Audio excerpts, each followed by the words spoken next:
8వ రౌండ్ 1600 అడుగుల దూరాన్ని 4 నిమిషముల 39 సెకండ్లో పూర్తి చేయడం జరిగింది.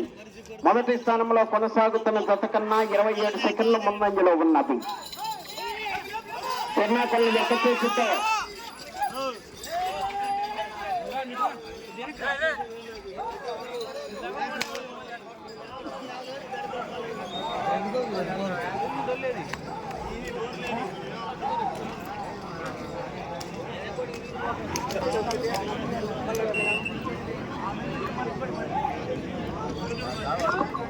తొమ్మిదవ రౌండ్ 1800 అడుగుల దూరాన్ని 5 నిమిషముల 16 సెకండ్లో పూర్తి చేయడం జరిగింది.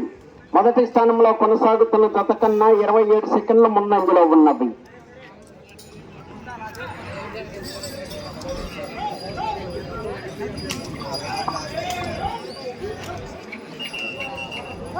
చెన్నాకొల్ని ఒక్క చేతితో